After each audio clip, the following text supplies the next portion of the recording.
Hello, my name is Dr. Ruth Newstifter, but most folks just call me Dr. Ruthie. I'm a professional sexuality educator, which I absolutely love being this job. And I also blog over at exploringintimacy.com. But thanks to the great folks at funwares.com, I'm here answering your questions about sex and relationships and all kinds of good stuff like that. You can send me your questions at AskDrRuthie, AskDrRuthie, at funwares.com, and I might feature the answer here on a YouTube video. Look forward to hearing from you, so send those my way. And I've gotten two questions on this recently, so I'll just kind of combine them together. And basically it says, Dear Dr. Ruthie, we would like to know how to pick out a good strap-on harness. We've never had one before, and we want to make sure that it's a good investment. Both of those were women who were sending that to me, and one has a boyfriend and one has a girlfriend. But regardless, you can enjoy a harness, and picking one out pretty much works the same way, no matter who you're going to use it with. I also want to let folks know that there are harnesses that are made to be comfortable for male wearers, male-bodied wearers, as well as female-bodied wearers. What is a harness? What's a strap-on harness? It's basically a garment that you wear that's usually made of a bunch of straps, but sometimes they're made out of stretchy shorts instead, that has a hole or a ring in the front right over your pubic bone that's designed to hold a dildo against your body, and so that you can move around as though it were your actual penis. Or if you already have a penis, as though you had a second penis right on top of the first one. And the point is so that you can enjoy penetrating your partner, or having your partner penetrate themselves with your dildo. Harnesses come in all different types. There's ones you can wear around your thigh, or your foot, or your hand, or your chin. But the standard strap-on harness is worn around the torso so that it sits right about the same place that a biological penis would sit, or just above your own biological penis. And these can be really fun to wear, and sometimes people who wear them get a whole lot of pleasure out of wearing them physically. If your clitoris is kind of right underneath that dildo, then the motion can be rubbing and stimulating you if you're a girl. But there's also a lot of emotional and just kind of lusty visual sexual connection that can happen with wearing a strap-on. Even if you already have a penis, why would you want to wear a fake penis if you have a real one? Lots of reasons why. One, you don't have to worry about an erection or stamina or performance in the same ways. Two, you can just enjoy your partner's pleasure instead of being distracted. It can be really sexy to watch your partner's pleasure and just have all of your attention focused on them that way. You can enjoy different positions than you might otherwise, because you can wear a smaller or larger penis than you naturally have. It also can be a wonderful form of safe sex, and nobody's going to get pregnant from a dildo unless you put some semen on it ahead of time for some reason. So you want to make sure that your sex toy, your dildo, is nice and clean, of course, and you're going to put condoms on it to keep it clean between people, and sanitize it according to the directions and all that good stuff. But it is a wonderful way to have safe sex with your partner with lots of pleasure.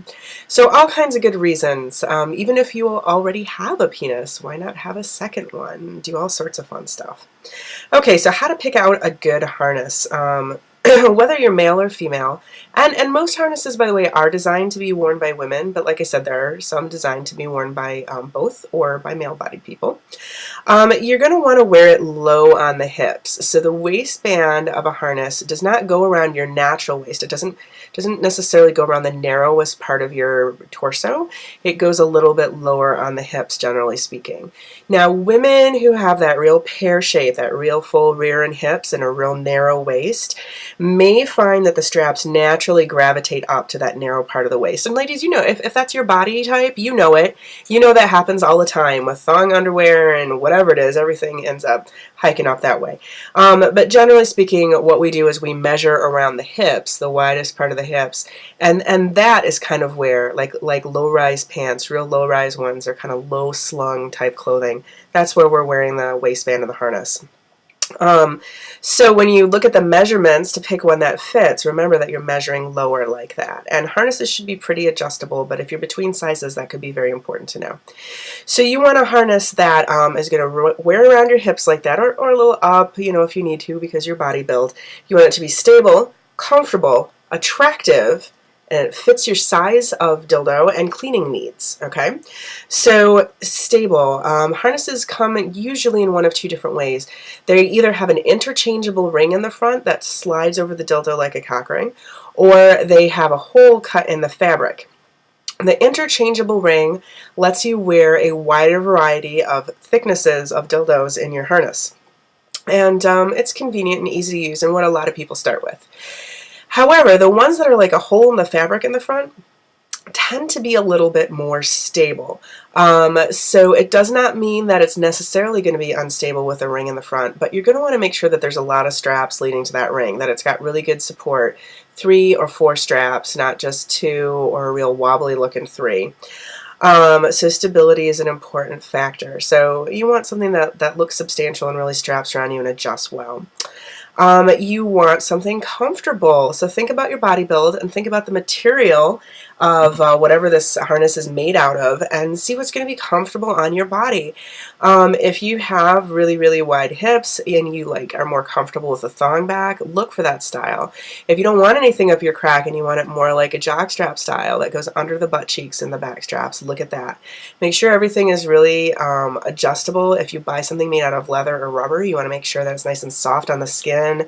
You might have to wear undies under it anyway, or shorts, or you may want to, that's fine, but you want it to be nice and comfortable with your body like that, and nice and adjustable.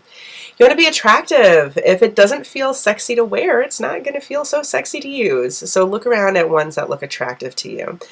And you want to make sure that it fits the size of the dildos you're going to be wearing and that it meets your cleaning needs. So if it only has that kind of one size ring in the front, you're not going to be able to go any wider than that. And you're going to need to make sure that the base of your dildo, because every dildo in a harness has to have a base to hold it in there, it just slides out of the ring otherwise. You want to make sure that the base is larger than that hole, even if the dildo is significantly smaller.